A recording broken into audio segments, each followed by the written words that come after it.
I'm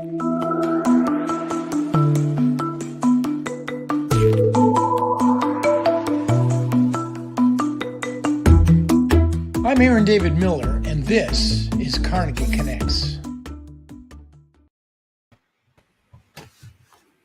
Good morning, good afternoon, good evening, wherever you are in this world of ours. I truly hope you're safe and sound. I'm Aaron David Miller, a senior fellow at the Carnegie Endowment for International Peace, and welcome to Carnegie Connects, a series of conversations about issues of critical importance to America and to the world. Today, I'm pleased to welcome to the show Dr. Hanan Ashrawi, a Palestinian activist and civil leader and a friend of many years. Too many, Hanan, that I actually care to remember. Hanan and I don't always agree, but I've respected her clarity and courage over the years. And I remember well, Hanan, the first set of meetings in March of 1991 with you and Faisal Husseini and the delegation that would eventually go to Madrid, which actually became the first, I think, a series of very honest conversations between Palestinians and Americans. Welcome to Carnegie Connects, Hanan. It's really great to have you and to see you. It's good to be with you again. We could spend the entire time talking about your resume, but I do want to familiarize our viewers with a sentence or two about your career, just to illustrate the fact how intimately involved you've been with Palestinian politics over the years. You were served as a member of the leadership committee and as an official spokesman of the Palestinian delegation to the Middle East peace process, beginning with Madrid in '91. You were appointed as a Palestinian Authority Minister of Higher Education and Research in 1996. You resigned from that post in protest at what you described as the non-implementation of reform plans in governance and peace negotiations. Prior to that, you were Dean of the Faculty of Arts at Birzeit University and head of its legal aid committee since the 70s. You told me when we got on this morning that you are now chairperson of the Board of Trustees of Birzeit, and congratulations on that. You were elected to the Palestinian Legislative Council representing Jerusalem 1996, last time the Palestinian Legislative Council had elections. No, we had another one after that. Oh, you did? Oh, 2006, correct. Yeah. And making history, you were the first woman to hold a seat in the executive committee of the Palestine Liberation Organization, although you resigned from the PLO's executive committee in November, December, I guess, of 2020. I'm going to ask you about that in a minute. But again, it's really great to have you. You know, I've interviewed several Israelis, including Israeli President Herzog, former Prime Minister Ehud Barak, Tzipi Livni, former Minister of Justice. We really need your help, which is why I think it's important that you're here this morning, today, in explaining the Palestinian perspective. We don't want to relitigate the past, although you and I would agree, I think, that it's really hard to understand where we are now without understanding where we've been. Let me ask you, just to begin, before we get to the more specific issues, give me and us your sense of how you see the overall situation today. What are the real takeaways you want our viewers to know about the current situation from a Palestinian perspective? I realize you don't represent the Palestinian people, but you're knowledgeable and authoritative, and you have a very good read on Palestinian politics. What do we need to know? Well, thank you very much, Adam. It's good to be with you. Well, what we need to know, first of all, is that you cannot talk about Palestine without contextualizing the whole reality, because there are lots of misconceptions and erroneous assumptions when dealing with Palestine, as though Palestine is free, independent, people have freedom to control their resources, their lives, their freedom of movement, and so on. But whatever we discuss when it comes to Palestine must be understood within the framework of an ongoing occupation, and we can talk about that later, that has become more and more extremely oppressive, repressive, violent, extremist, ideological, and so on. And also within the context of lack of control, except maybe partially over some of the people on some of the land. So this is what we're talking about when we talk about Palestine. It's not a free agent in many ways. And where we are now really is a result of a long process, not just the process that began in Madrid or even before that. It's a long process that in which the Palestinians were trying to achieve freedom and liberation using various means. And the latest phase that you and I were part of was the decision that there can be a peaceful resolution to the Palestinian-Israeli question, and that negotiations with even-handed third-party brokership or oversight would bring about peace.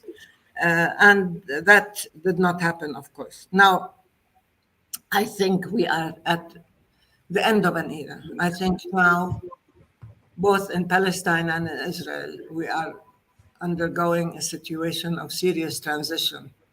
All the previous assumptions have been proven to be wrong. And even the signed agreements not only have not been honored, but they have been used in order to exacerbate the conflict or the control rather than Israel's control, rather than to remove the occupation or end up with some sort of freedom and the exercise of sovereignty and self-determination for Palestine. So we have none of these things. So internally, all these things have worked negatively, as you know. The whole language, the whole discourse of the two-state solution, the negotiated settlement, has become increasingly irrelevant to people, with the exception of a few in the leadership who see nothing else, no way out. And I'm talking about this as an end of an era in Palestine, in the sense that the PLO and the old guard and the people who really made this transition towards peaceful negotiations and who have taken over power, whether through elections or not, somehow are in the last days of a system that has failed, let's put it that way, that has not worked. Because the assumptions were that all you need to do is give the Palestinians some sort of limited autonomy over the lives of the Palestinians without self-determination or sovereignty, without control, as I said, over their lands, their resources, their airspace, their territorial waters, even their homes. And it's okay.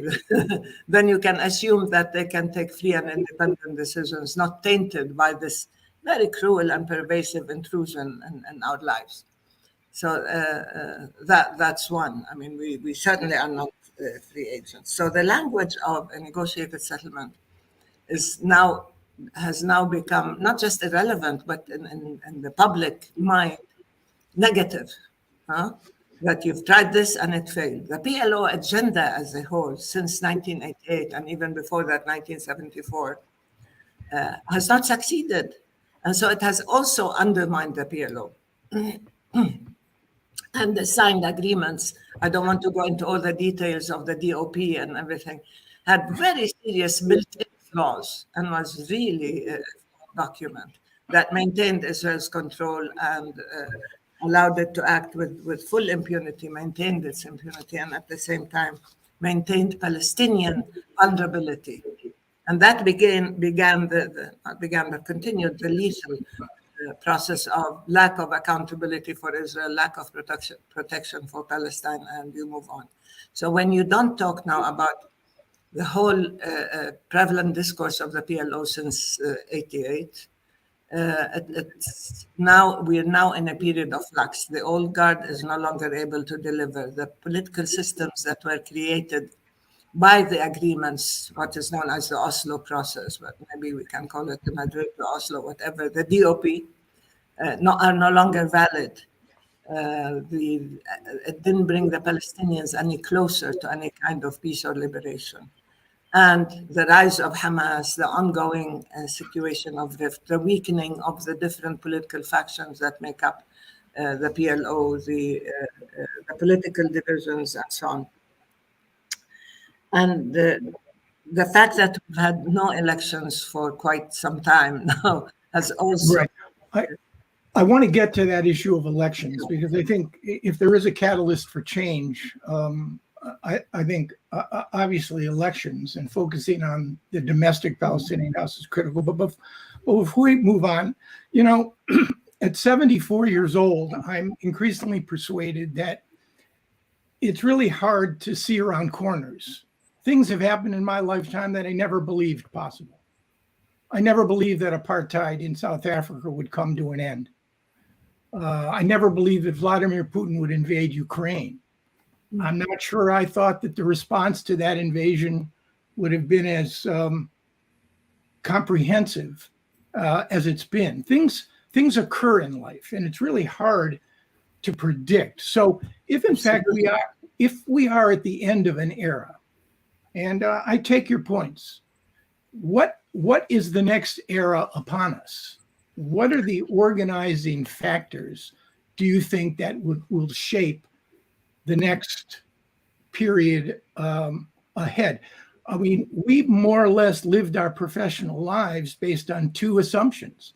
One, that the Israeli-Palestinian conflict actually had a solution, an end of conflict solution that could satisfy the needs and requirements of both Israelis and Palestinians on the core issues: Jerusalem border, security, refugees, territory, and that only a process of negotiation, however flawed and imperfect that process is, and it's based on human weakness and strength, but it's a flawed process, negotiations. If those two elements are fundamentally compromised, there is no solution, and negotiations, serious negotiations, are no longer possible. Where are we then? Where do we go from here? I wish I had a crystal ball, but I don't see around corners either. But I can tell you the indicators are not very encouraging. However, what is encouraging is the fact that we are in a state of flux, that there is change. The current situation is untenable and cannot last. It cannot last because the trajectory has been extremely detrimental to any kind of peace resolution and so on. And I'm sure it's going to run its course. And to run its course means that we are undergoing a serious and painful and destabilizing transition, not just in Palestine, where we are in need of a new leadership and of elections and internal reform and all the things we can talk about, but also the fact that Israel in itself, its chickens have come home to roost as well, because all this allowing the forces of extremism and violence and ideological fundamentalism to have their control, and the sidelining and undermining of any kind of liberalism and, if you will, a peace camp and so on, have led to the takeover. I never believed that somebody like Smotrich and Ben Gvir would be in government. I mean, Ben Gvir was tried and accused of terrorism, and the Kahanas party was seen as terrorists all over, but they are in government, and they're advocating the killing of Palestinians, ethnic cleansing, ongoing violence, taking over of land, expulsion of Palestinians outright, not even the silent transfer that they used to talk about. And that has become the parlance of the official circles in Israel, and that has taken the whole Israeli ethos and public discourse to the extreme right, if you will, Jewish fundamentalism. Now the issue of Israel as an apartheid state has come out in the open. People are talking about it. The guise and the excuse that Israel is the only democracy in the region, Israel is our strategic ally, we have shared values, these so-called Judeo-Christian values, blah, blah. All these excuses to give Israel preferential treatment and exceptionalism. And you yourselves used to tell us Israel is our special ally. We will never criticize it publicly. We will never. I mean, this, in a sense, has exposed the weaknesses, the flaws in such an argument. Israel has become, clearly what we've been saying all along, has become openly, if you will, a fascist state. It has been seen as a settler colonial state. Its voracious appetite for land theft, theft of resources. It's really unabashed killing, daily killing. 158 people have been killed since January, Palestinians, including 28 children. There's a bloodlust, there's a viciousness, there's a cruelty, and this rapid hysterical expansion, land theft, and so on, and of course assault on Al-Aqsa Mosque, and attempts at expelling people from their homes and demolishing homes, and the extrajudicial killings. This has created a very lethal situation that backfired. I think it will come back to haunt Israel itself, which is what's been happening. I remember when we talked to Rabin at one point, I said, I mean, all this power that the settlers have is going to backfire on Israel. Who's going to take away this power from them? And now the settlers are in the government, and the right wing, along with the ideological fundamentalist, if you will, have combined to create a situation where you have an ethnocentric and I think a theocratic system, a theocracy, which in a sense is both exclusive and exclusionary. If you look at the nation-state law, where only Jews have the right to self-determination in Eretz Israel, all of Palestine, the attempts at the erasure of Palestine and the Palestinians, the attempts at superimposing greater Israel on all of historical Palestine, all these things are happening simultaneously, and we're seeing it. So where do we go from here? Now, they've created a situation of their own. Let me stop you just for a minute. Your characterization, I understand that is the way you perceive it. And by and large, you're dealing with the most extremist, fundamentalist, even supremacist Israeli government since the state was created. I suspect, though, again, on the issue of not being able to see around corners, that in fact, like most political trends, even here in the United States, the pendulum will swing again. Now, how far back it will swing is another matter. My own view is that it'll probably swing back to something that you and I might describe as the old Likud, parties that believe in free market capitalism and in democracy. And by the way, I think it's fair to argue that Israel is a preferential democracy. It is not a democracy for all of its citizens. You have 2 million Palestinian citizens of Israel who suffer social and economic discrimination. But preferential democracies can evolve. I'm only making democracy. Look at South Africa. You were just talking about South Africa. I'm only making this point because we have a headline, and it's a rather dramatic headline. The question is, and that's what I'm trying to get at, will it turn into a trend line? Is the past or the present prologue? So you've made your views very clear on the issue of Israel, and you've made it clear that you can't analyze Palestine in a vacuum.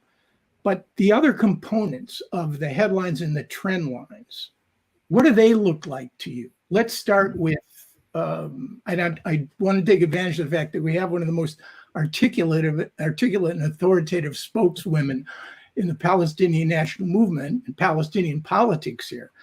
But I also want to get your views on where we are with respect to key Arab states, and then circle back to the main question I have for you, and that is, whither the Palestinians. Yeah. So let's start with your analysis of the Arab states. Leave the Jordanians and the Egyptians out of it for now. Let's talk about the new developments in the Gulf. How do you, as a Palestinian, as an analyst, how do you interpret and intuit what's happening with the Emirates, the Bahrainis, and perhaps all the talk of normalization between Israel and Saudi Arabia? Is that a fundamental shift in the balance of power, or is this just a headline that ultimately will devolve? No, I think this was an American attempt primarily to deliver Israel, to deliver the Gulf and the Arab world to Israel. Normalization started basically, clearly, even though the signs were there earlier and attempts were there earlier. Even when we started the peace process, there were talk about multilateralism leading to economic relations, blah, blah, blah. Yeah, the issue is that they put the Arab Peace Initiative on its head, especially during the times of Trump. Trump is the one who decided, even though this existed before Trump, decided that you have to sideline the Palestinian question They dropped the term occupation from the lexicon. They allowed for the annexation of Jerusalem and the Golan Heights, and they recognized Jerusalem as the capital of Israel. They did all sorts of things that entrenched Israel on Palestine, so to speak, gave Israel a free hand, and at the same time attempted to deliver the Arab world and the Gulf countries to Israel as part of the ongoing American policy of attempting to reposition Israel in the region as a major economic, political, security, military power, intelligence power, based on the, excuse me, let me finish because it's very hard to just talk about parts of this picture. Sure. In order to do that, it was part of the, I called it the myth, that the region is divided, is polarized, that you have the extremist Shiite powers led by Iran and so on, and then you have the moderate Sunnis as represented by, if you want, UAE, whatever, and that Israel is to be part of this moderate Arab Sunni pole, and that it is entrusted with defending these Arab countries against Iran as the basic enemy, and that Israel is not the enemy. This repositioning of Israel has been at the core of American policy for a long time, but now Trump took it out in the open, and now Biden is very busy pursuing the Trump policies of sidelining the Palestinian question, of trying to reposition Israel again as a major power. Tom Knights yesterday talked about how it is a major primary objective of American policy, this pursuit of normalization, when everybody knows getting a few leaders to recognize Israel is not going to solve any problem, because these are people who had no wars with Israel, so you cannot make peace. You are breaking the Arab Peace Initiative, you're violating it, you're putting it on its head, you're creating vertical and horizontal rifts in the Arab world, and public opinion is dead set against it. So you may have a few statements here and there, you may have a few agreements, but you have set the people off against their own leadership, because they don't approve of this type of so-called normalization when Israel is still so visibly and clearly oppressing the Palestinians and occupying and annexing Arab land. Right. So you're Arab Peace Initiative. So I think this is a policy. Now, not all Arab countries are. Let me just ask a question. Your take would then be that these relationships are highly constrained, if not in some respects fatally flawed, and will ultimately provide very little in the way of benefits. I would only point out one sort of counterpoint. I think you give the Americans way, way, way too much credit, and you strip the Arab states of real agency.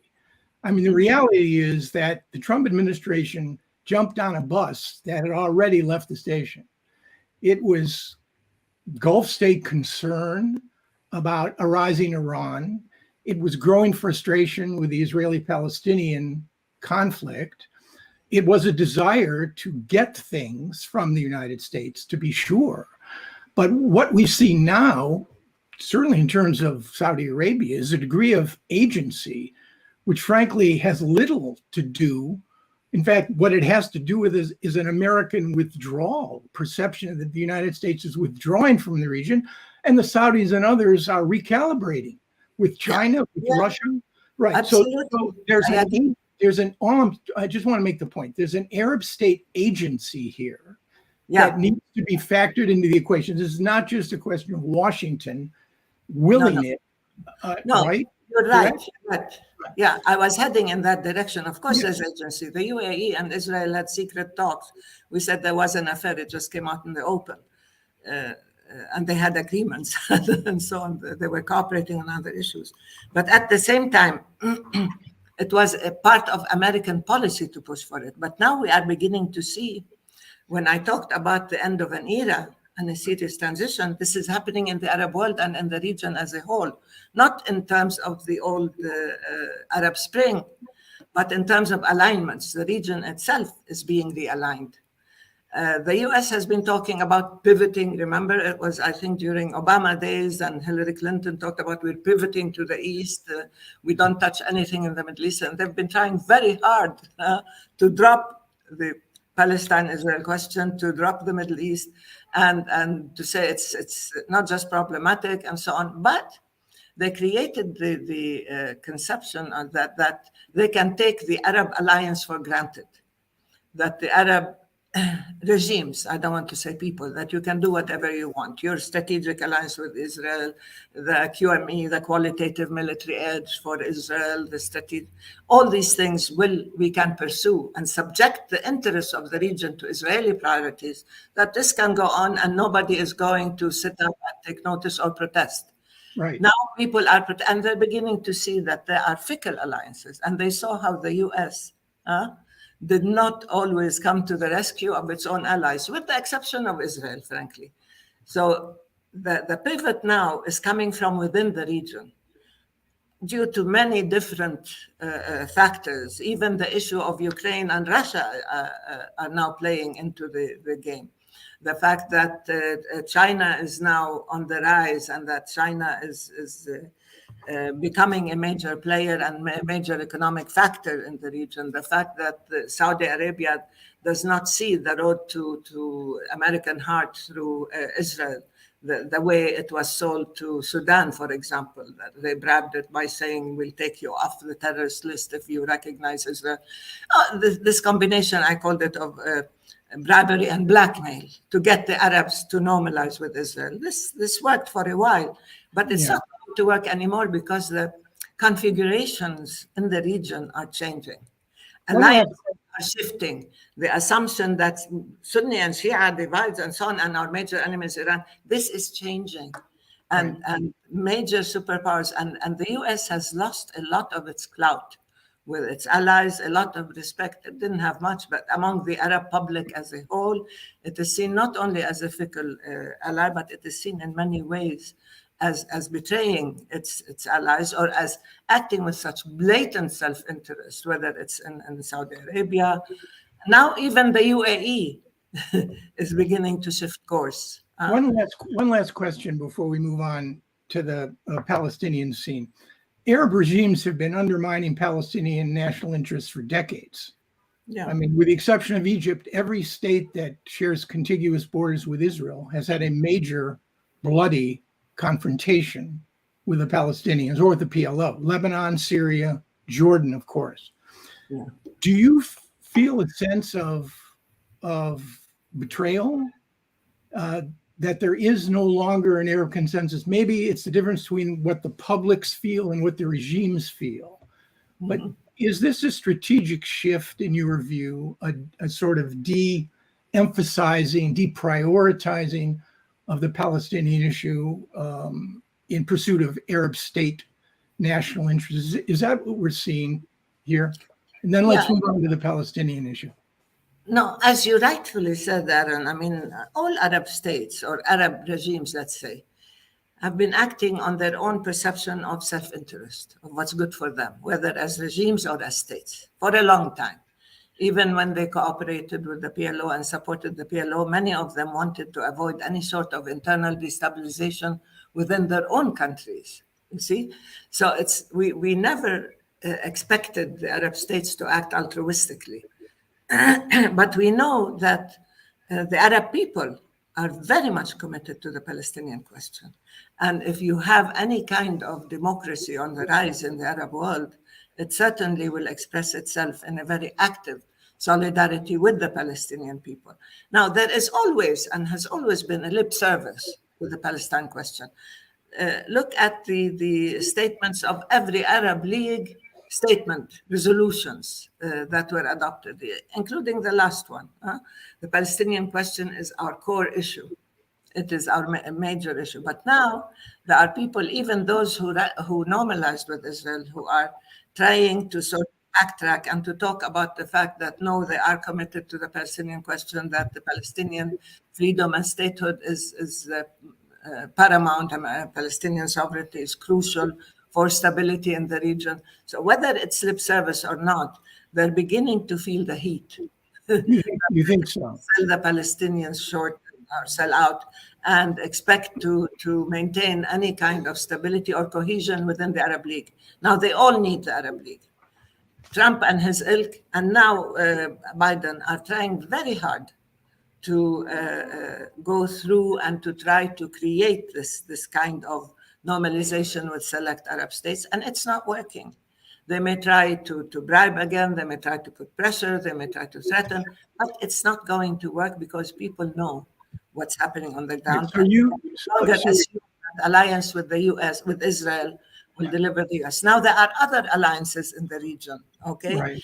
Israel, look, the attempt to normalize Israel is to turn it into an organic state, which it has never been. It has never been perceived as an organic state, as a natural homegrown, it's people who came from all over the world, a state that was established by decree. So now Israel knows that, and that's a major source of its insecurity. I think that's why they keep trying to erase the Palestinians altogether and to talk as though they've been here for 3,000 of years. Just to put a coda on this part of the conversation, because I really do want to move on to the Palestinian issue. In your view, then, the prospects of Israeli-Saudi normalization are, at best, fanciful. Well, it depends on what the U.S. can deliver. The Saudis have. Okay, but here again, I think we're probably wasting valuable time trying to speculate on an issue which may or may not happen. I don't think it will soon anyway. It might if the Palestinian question is what I wanted to a clear answer. Thanks so much on that. Okay, so let's move to the Palestinian scene. In 2011, you saw this eruption, so-called Arab Spring, however you want to call it. Many of the same criticisms that those in the street in Tunisia and Egypt, in Yemen and in Syria, leveled against their regimes, might also have applied to the Palestinian Authority. And yet, in Palestine, and I think it's a fascinating analytical question, why no Arab Spring? My own sense is that the occupation was the priority, that Palestinians will always be angrier at the Israelis than they will at their own people, divisions within Palestinian politics. But how do you account for the absence of a mass movement against Hamas or the Palestinian Authority? Look, I think the Palestinian people have reached a situation where they say a pox on both their houses for Hamas and Fatah and the PLO. So it's not that they they love their leadership, but they are in a different situation from the Arab regimes. You know that. When you don't have freedom over anything, control over anything, you don't have your own freedom, and you know that your own leadership, and that makes their own transgressions even worse, that your own leadership has no control over anything in Palestine. We started out by saying no freedom of movement, no control over borders or crossing points, airspace, territorial. We're in a state of siege and fragmentation. We have hundreds of checkpoints. We do not have the ability to communicate even directly with each other. Before, we used to be able to have thousands of people demonstrate and so on. Now you have to go through checkpoints. And you have even what we call mobile sudden checkpoints and so on. But that's not the issue. The issue is Palestinians. The Palestinian people have always been extremely critical and extremely active. No matter how oppressive a system of government is, they have never acquiesced. They have never accepted the occupation, and they have always resisted the oppression of the occupation. And when our own leadership came back, the PLO and others, and when they created a system of government, not governance, so to speak, there was quite a willing attitude, a willingness to cooperate, to help, to build democratic institutions, to participate in elections, to build our nationhood from the bottom up, our states, our institutions, our legislative system, our oversight system. And we've always had a very, very active civil society. You remember, Aaron, under direct occupation, civil society managed to control, not to control, but to maintain social cohesion, political cohesion. We did not fall apart, we did not succumb, and we saw institution building as a means of resistance. And so our civil society has always been very active and very critical. At one point, I remember when King Hussein, the late King Hussein, told me, I wrote about this, I don't know if you remember, in my book, said, please tell Yasser Arafat I have no territorial claims or interests in the West Bank. Tell him not to worry. I said, why? He said, if the Israelis couldn't tame you, do you think I can? Right. So that's one thing. So we are critical, but let me say, this criticism has been diffuse, and it has been at every phase, it has taken different means of expression, and people are still critical.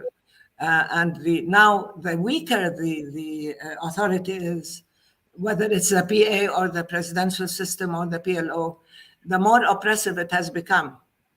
And because it's insecurity, it's fear of what they call security and encroachment by Hamas or whatever, it becomes more and more oppressive under the guise of security. And there's an erosion, as I said, of fundamental rights and freedoms, and people are quite resistant, let's put it that way. So they have different means of resistance because they are able to do that. Sure. What organized instruments, though, exist in order to do serious reform, to root out the corruption, the nepotism, the dysfunction, the mismanagement, the state security courts? Elections seem to me to be the vehicle. Absolutely. So why no elections? Yeah, elections are one way of bringing about positive, constructive change. And elections have been withheld for political reasons. We've been pushing for elections, asking for elections, and then we asked for the decree for elections in 2021, as you remember then, when they looked at the political map and they found out that neither Hamas nor Fatah will get a majority, that they might have to have a sort of coalition broad government and so on. And they were afraid of relinquishing power or of losing power. They being the Palestinian Authority, Mahmoud Abbas. That's who you refer to. And of course, yes, the Palestinian Authority, Fatah, primarily because Fatah fragmented. In 2005, in the second legislative elections, which Fatah lost, actually it got more votes than Hamas, but they got fewer seats because Fatah was working against itself, against each other. They had competing lists themselves. They competed over the same seat. And of course, there were many people, including Fatah people or even Christians, who voted for Hamas in order to teach Fatah a lesson in rebelling against the corruption and the mismanagement, you see? But now there's a different political map.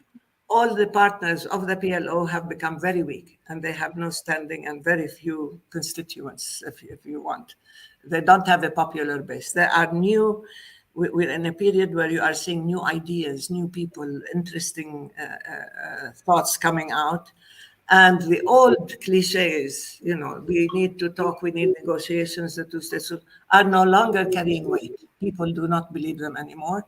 And at the same time, this change is taking time, but will, in a sense, produce results. When the elections were announced, we ended up with 36 electoral lists. I've never seen such enthusiasm, such energy, such excitement, that now we can be instruments of change. Now we can take over. We can make a difference, in a sense, through this means of elections.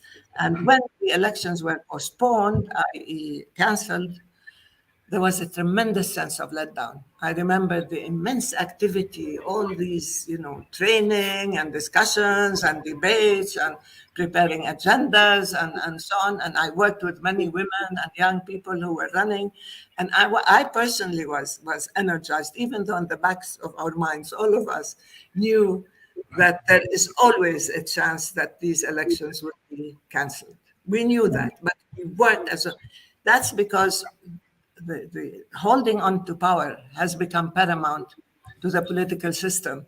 And this possessiveness and holding on to power is increasing not just the repression, but also the corruption, also the abuse of position and misuse of power, and so on. And it has led to a disenchantment among the young. This is what we have to look at. Right. So the next inflection point, Mhm. the next inflection point may well be the transition in the wake of Mahmoud Abbas's passing from the scene at 87 years old in the 18th year of a 4-year term. Mhm. Question is whether the institutions that have governed the transition, there's only actually been one, will work to guarantee not just a stable transition to a junior version of what now exists, but something more representative of the sorts of trends that you're suggesting. We're running out of time, and there are 2 additional questions I want to pose for you. Look, let's be clear. Nobody's perfect. I've spent the last 20 plus years, largely in the public conversation, trying to honestly grapple with what we, Republicans and Democratic administrations that I worked for, didn't get right or got seriously wrong. And I've been quite outspoken about my personal responsibility for that. If someone were to ask you, Hanan Ashrawi, you've been a part of this process, negotiations, part of Palestinian politics and society for decades. You're actually quite unique in that regard. We need more women, for sure. Absolutely. Israeli and Palestinian politics, for sure. But as you look in the mirror and honestly grapple with the question of responsibility, I do believe in human agency. I do believe that people are not pieces of driftwood floating on a sea without agency. No. I realize all the constraints that apply to Palestinians. But how would you explain to yourself what the Palestinian responsibility is for the dysfunction in which Israelis and Palestinians find themselves? No responsibility. This is largely a question completely out of our control. It's somebody else's fault. The Americans, the Israelis, we have no agency. No, that's not true. Or what? What exactly? How would you come to terms with this? And remember, Hanan, ain't nobody perfect. Yeah, of course. But I thought we were discussing our dysfunctional system and all our problems. We are. And all the shortcomings all along. Now you're asking me to go through them again. I'm asking you to honestly, if you can, look back. Yeah. Because, if we don't understand what we got wrong then, how are we going to figure out a way forward? Palestinians have a role to play in this process. Yes, of course. The Palestinian people, the Palestinian leadership, our decision makers, and there were many, many mistakes done. But the thing is, people were swept within an ongoing stream, let's say political stream and so on. The transformation from, let's call it armed struggle and violence to a negotiated settlement was not easy. It was historical in Palestine. One of the problems that came afterwards was the assumption that you can do both at the same time, that there can be armed struggle and there can be negotiations, maybe a la Vietnam or other models. Well, Mr. Ed embodied by Mr. Arafat embodied that view. Perhaps, but there were others. While the PLO was negotiating, there were other factions, including Hamas, that were carrying out violent attacks and so on. That was one. But I think there was a sense of naivete also. I think people trusted, the leadership at the beginning trusted the Americans and Israelis that, make nice and everything will work out. Everything will be fine. People believed promises. The signed agreements, the DOP, as I said, was extremely flawed, and we shouldn't have accepted to sign such a flawed agreement, because inherent within it were all the seeds of conflict later on, of power and control, because it enabled Israel to control more and Palestine to lose more. So there were the main problems. I'm not talking about performance within the peace process. We can talk for a long time about negotiations. And to me, the flaws in negotiations is the fact that we were not, or the people, I stopped negotiating, as you know, after the signing of the DOP. And I said, this is it. I cannot negotiate on that basis because I saw what went wrong. But the flawed logic discourse of negotiations on that basis is what led to this situation, along with, of course, the Israeli lack of compliance, lack of respect for international law, and attempts to use the agreements to maintain control and power. This is one thing. Our main problem right now, I see, is within our own internal domestic community. The two states, and some people are delusional. You look at the land and you see that there is no possibility of a Palestinian state now. The annexations, the wall, the encroachment and everything. And people talk about two states as a way of doing nothing, as a way of saying we have done our national duty, whether it's Palestinians or others. Or let's go back to negotiations, knowing this government in Israel has plainly and clearly said, no negotiations, no Palestinians. Right. I know. Well, we're back to the Israelis again, and I understand. It's everybody. Right. It's everybody. You don't extract Palestine and you say you made mistakes. No, fair enough.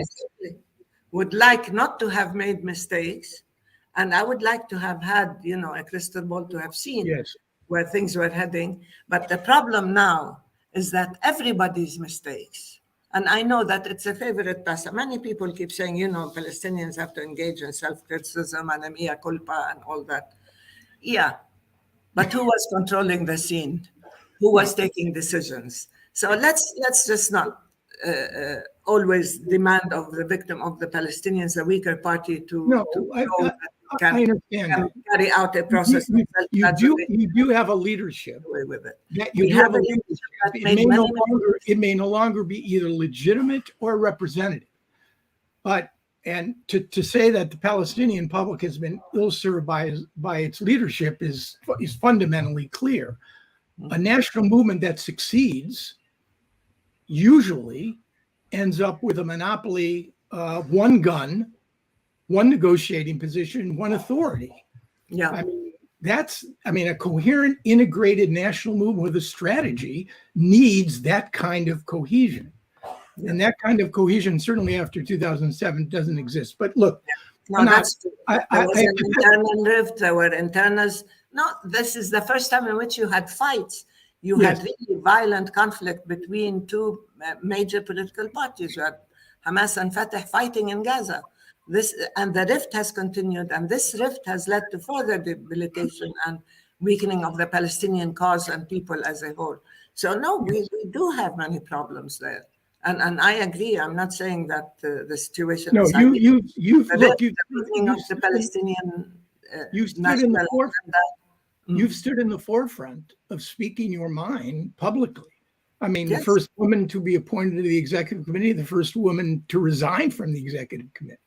Listen, we'll have to have you back. I'm not the last woman to be in. We'll have to have you back. To be the first, but you mustn't be the last. We need to continue this conversation. So much. We barely begun. Remains to be explored. And I must say, and I'm looking at you in the living room, I remember with my colleague Dan Kurtzer spending hours leading up to Madrid drafting those letters of assurance. That's right. So look, you look great. You don't recognize the annexation of Jerusalem, and you're against. We said a lot of things. You said a lot of things which you didn't mean, I guess. So Hanan, thank you so much for coming. And again, for your clarity. You and I will continue to talk, to converse, to agree on some things, to disagree on others. But no problem.